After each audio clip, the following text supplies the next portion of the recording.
Marty, 1955. Hello everyone, welcome to Underrated Flicks. We are talking about a film that is very complex even in its simplicity. The film Marty is about a butcher and bachelor at the age of 34. Almost immediately we jump into his dilemma as a random lady asks him the question, "Why aren't you married?" and follows us up with, "You ought to be ashamed of yourself." Later that day, he's hanging out with his best friend Angie, who wants to go out and try to find a woman. But Marty doesn't want to. It's clear from this point that he's tired of trying. He's burnt out and lies to himself saying he's done with love. Marty doesn't play the part of a Romeo sweeping a beautiful woman off her feet for happily ever after. At his age, he's expected to already be married with kids, and yet he's a lonely bachelor who knows rejection all too well. I think this film is very relevant, as romance is at an all-time low, with the rise of social media and dating apps, putting a price on the prospect of love.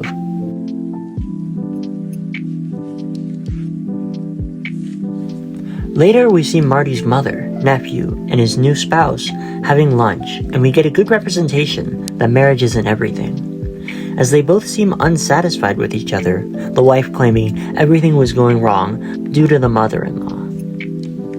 We see more of this later, but to me this is the introduction of hypocrisy in Marty's family. All of Marty's brothers and sisters are married, and his cousin at this point just got married recently too. They're already having problems, and yet Marty's mom seems dead set on his son getting married.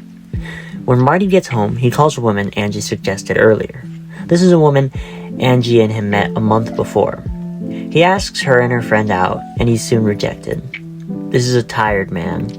A relatable man to most people back then, and even now. I think we've all been rejected, and for this woman, who he didn't even want to ask out in the first place to reject him, sort of shows the current state of his love life. After getting rejected, he has dinner with his mom, who suggests he go out to a dance happening that day. This, in my opinion, is the best dialogue of the film.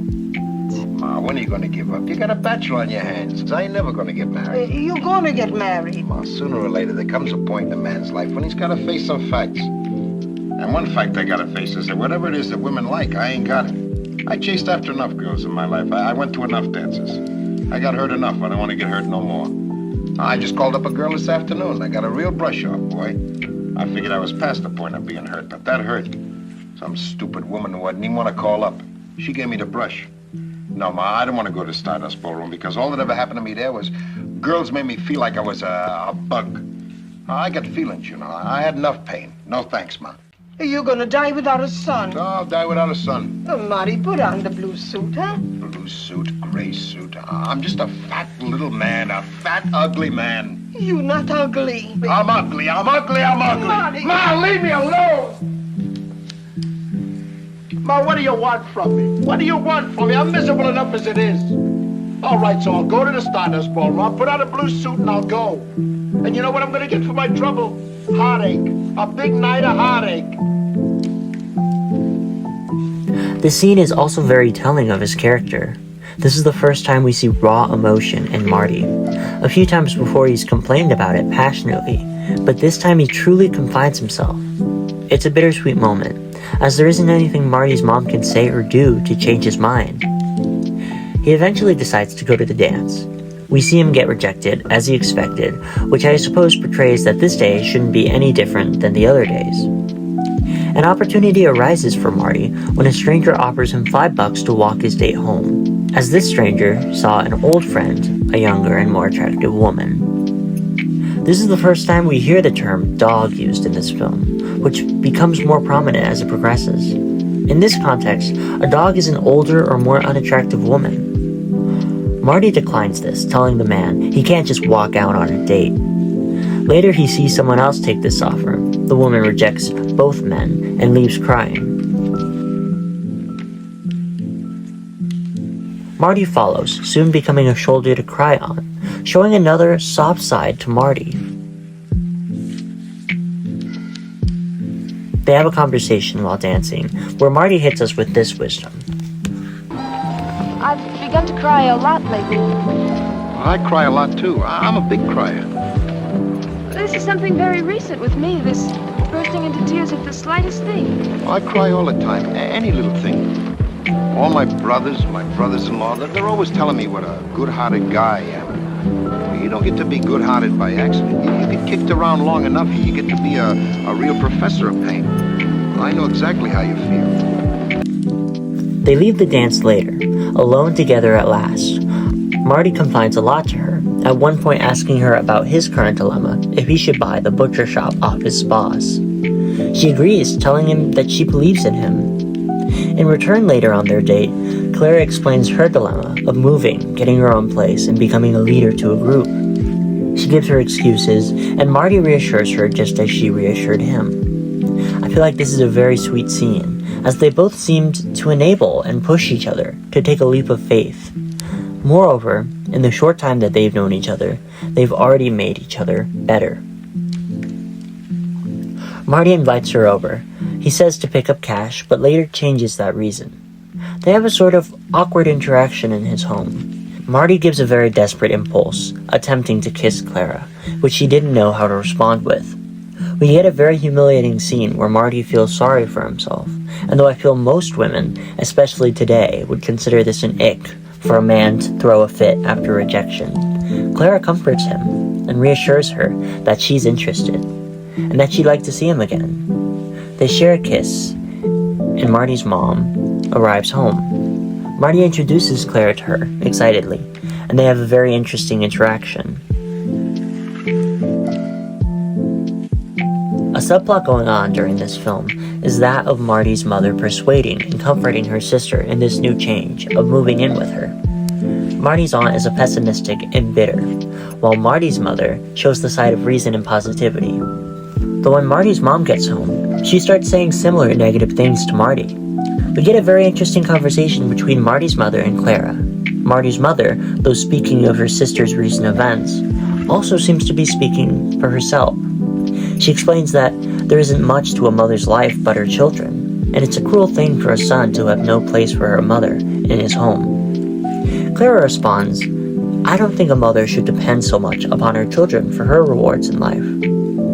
This is a very progressive mentality, and Marty's mom simply can't see life beyond her children. This is shown later in a scene where she's talking to her pessimistic sister. Though she feels for her sister's situation, this change is also happening to her. The aunt feels thoughts of abandonment towards her, saying Marty's going to do the same to her.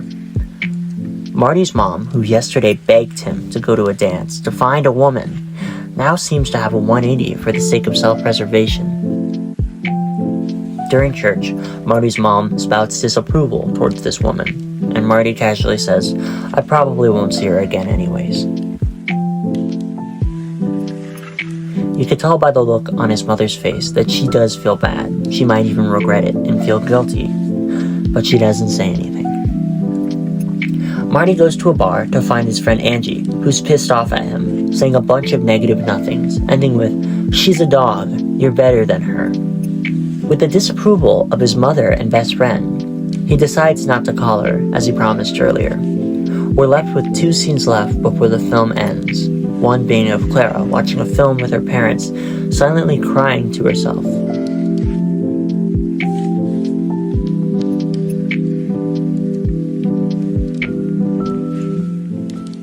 The second of Marty with his group of friends, all asking each other what they should do that night. Marty left just as he was in the beginning of the film. But Marty does something remarkable. He pushes through the judgment and disapproval from his friends, his mom, and he calls Clara anyways, no longer listening to what others want for him and instead leading his own life. It's a sweet ending, though very abrupt. I feel all characters involved deserved more time in this film, either to improve upon themselves or stay the way they are. Regardless, the film leaves the viewer wanting more, as this new relationship could go either way. It's left for us to interpret, and I believe we're supposed to assume Marty has his happily ever after. Though, there's no true way of knowing. You don't like her. That's too bad.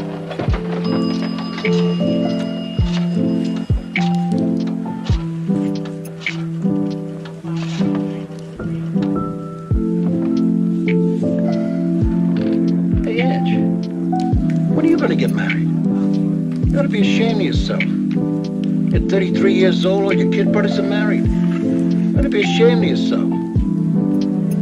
Hello? Excuse me, Angie. Hello, Clara? This is Underrated Flicks Analyzed. I hope you enjoyed today's video. If you have any film recommendations from the 1930s to the 1970s, please let me know. I'd love to check them out. Listen, Ange, I've been looking for a girl every Saturday night of my life. I'm 34 years old. I'm just tired of looking, that's all. I like to find a girl. Everybody's always telling me, get married, get married, get married. Don't you think I want to get married? I want to get married. Everybody drives me crazy. Now, I don't want to wreck your Saturday night for you. You want to go somewhere, you go ahead. I don't want to go. What do you feel like doing tonight? I don't know, Ange. What do you feel like doing?